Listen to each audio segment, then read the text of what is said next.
So you can see it appears to be some major damage to a building here. It's still on fire, but we'll see what we can find out.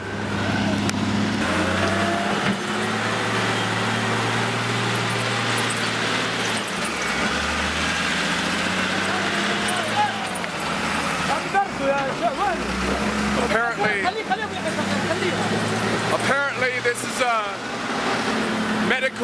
medical equipment. It's not. What is it exactly? It's factory to, it's like a store for medicaments. So it's a store for medical, just what the Palestinians need. It's for what little medical medicines and whatnot they have to be bombed.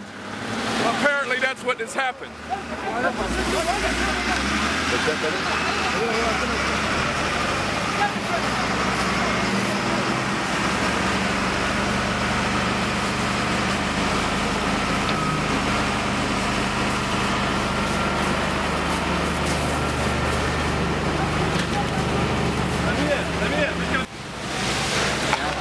We're in the building here, and what do we have?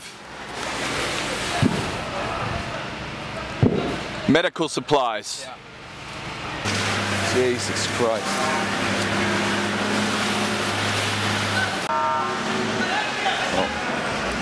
Okay. So it's very hard to see the actual damage done to this building because it's dark and we don't have lights properly, but just hear something out there as well. But the explosion, this building actually can't be very safe. It's been totally decimated. And actually part of the building is falling right now. And we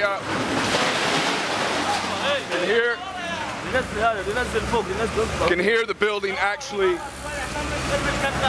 it's falling. It's collapsing. It is starting to collapse, and the whole building is devastated. And all we can see inside this building is medical equipment. Why do you think Israel attacked this? I don't know. You can judge in this situation by yourself, okay? Yes. That's it. So we're actually, the planes are still flying around, and there's concerns about us being here right now because the Israelis oftentimes will come back and they could easily hit this area again.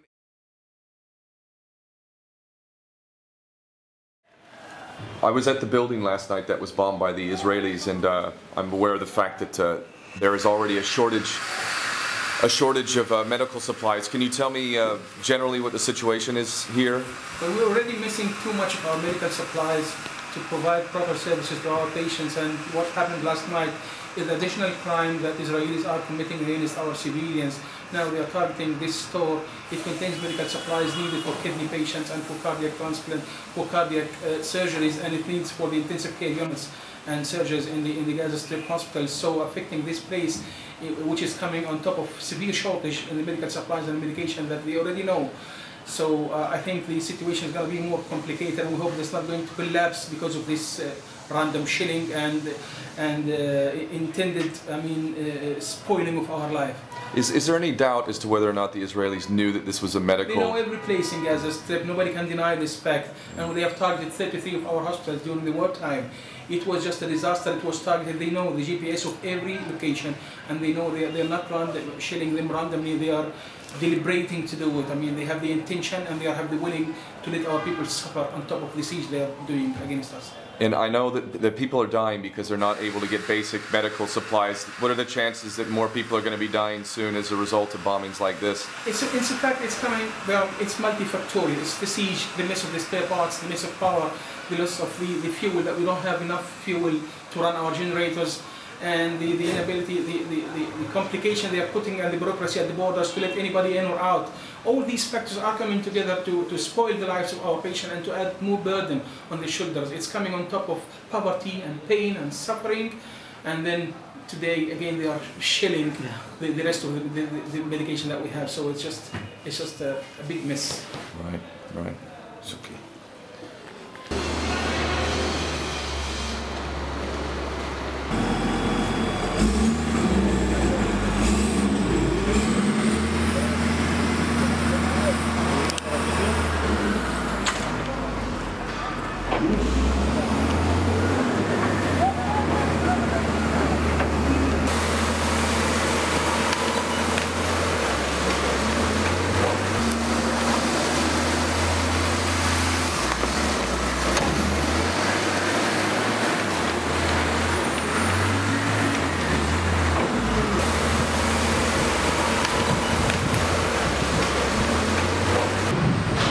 So all this medication, even that which is not completely destroyed at this point, is still useless because the fire last night has heated things up and it could have corrupted the medicines and things like this, so virtually everything is a complete loss.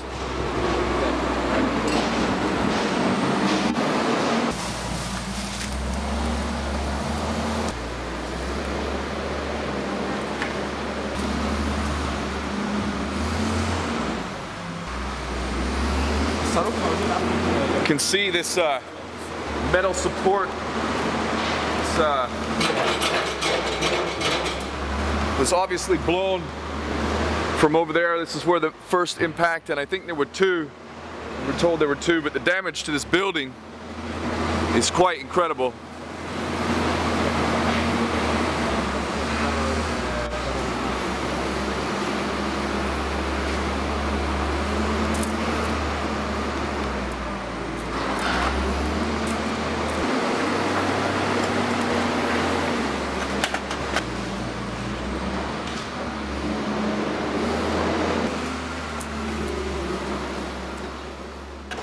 So what we see in this building is complete devastation, total devastation, and we see humanitarian aid sent from all over the world. In particular, we've seen aid from Pakistan, we've seen it from Saudi Arabia, Jordan, Algeria, Morocco, Egypt, and also Turkey and the United States. So the United States pays the Israelis and gives the Israelis weapons of mass destruction, and the Israelis use them to destroy the humanitarian aid that makes it here via the courtesy of the people of the United States who actually have a conscience and are trying to do something to make up for the crimes of Israel. So the US supplies the bombs that bomb the humanitarian aid that the American people give.